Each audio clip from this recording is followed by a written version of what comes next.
Vueltas Flamencas. Okay, so I'm going to reiterate some things we have in our essentials section of the video study, but I'm reiterating them because you'll be acutely aware of why those things are important when you try to do Vueltas Flamencas. Because we're turning with such force that everything in your body is wanting to pull in its own direction. Your limbs are wanting to go where they want to go. Upper body and lower body are wanting to kind of go where they want to go. But to keep everything centered and together is difficult, so we always have to do our checkpoints. And turns are one of those things where you don't want to get frustrated, you just want to apply the method, you'll see results. So, number one thing when doing a Vuelta Flamenca is your preparation. Okay? So when I start, before I even prepare for the turn, I'm hollowing out, as we recall, doing that drawing in maneuver. So I'm keeping my lower and upper body together. That way when I actually turn, my upper body isn't wanting to throw me off my axis, but it's connected to my lower body. So that's number one.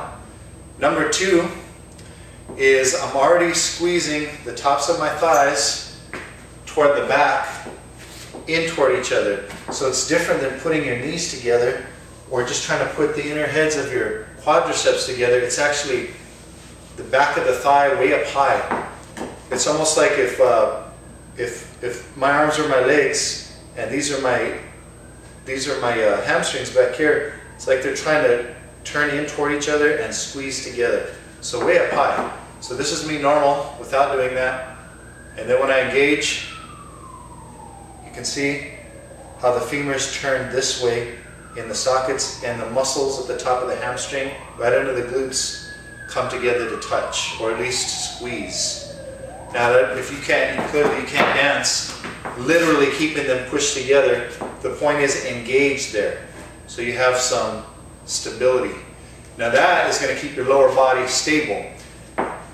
It's going to engage the muscles in your thigh, and so long as you're not wobbling your ankles, and you've worked the strength in your arches and your feet, you'll have a solid base to stand on. Like so. Okay, so core, lower body, upper body to keep it stable. Got to keep those shoulder blades down and the spine long. So that when I go into preparation, which we'll talk about in a second, all those things are in place before I even start to turn, just for the preparation. Now I want to keep my focus up. I want to keep my spine long. And I want to stay on one axis. So even though I've got all these things going on and I'm using a lot of power, I still want a sense of being light. Not to say that I want to repel the ground, but I want to not feel as though my spine are constricted. I want to feel almost like I could go all day on one axis. And it's really a state of mind that'll kind of help get you there, in addition to doing all these mechanical things. Just the calm presence and just enjoying being long through the spine is a big part of the success you'll have in the turn. It'll kind of help you get it over some of that apprehension about turning. Okay, so when we prepare, sometimes I see people prepare directly out this way, which would be incorrect, because from there you can't really push off to get any power to turn. And if I go straight back, that's okay, but it doesn't look so good. Now that would be different if I were just doing some sort of wrap turn, but a Vuelta Flamenca is keeping a slight open stance, so I'm not going directly side and I'm not going directly back, I'm going on a diagonal. So if my hips are here, I'm going on a diagonal there, and I don't want to get so far away again that it's hard for me to push around. What I want to be able to do is to put some weight into that planta, but have most of my weight here, and I want to be able to push off there explosively to get around. Now, same rules apply for most of your turns as you're doing a double back change. So I'm going to go here and then back to my original place. It's best if you can start, wherever you start your preparation, if you can also get your foot right back where you prepared. So try to end in the same position that you started in. So we're here, then I come through, and I throw that planta down into position. Now, double back change happens, and I'm there. And the better you get it, the more stable, the more force you can do without throwing yourself off, so you can get a really fast, sharp turn. So that's what we're working on. Now, don't go too fast right away. You might find yourself falling out quite a bit.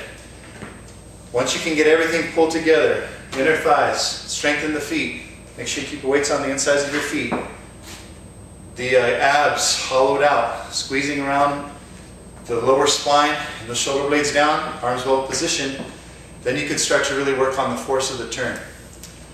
Now, it's a simple idea, but it's not something necessarily you're going to have a lot of success with right off the bat. So I would be careful about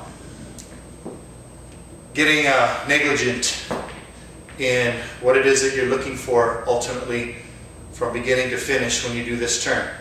You want a clean preparation, a clean finish, stop on a dime. Make sure you're spotting your turn correctly, so if your head is going to whip after the body, but it's going to go right after the body because it's a fast turn. If I were doing a slower turn, I could hold the head back a little longer and then whip it around to catch up with my body. This is one of those ones where they're almost together. Not quite, but almost. Okay, so work on it slowly. Prepare in place, bend the knees slightly, don't lock the knees out or you won't be able to push off. Do your double back change and place the foot back down. Now it's not like a pirouette where I want to stand way up tall on my planta. I'm going to try to remain level. Try both sides.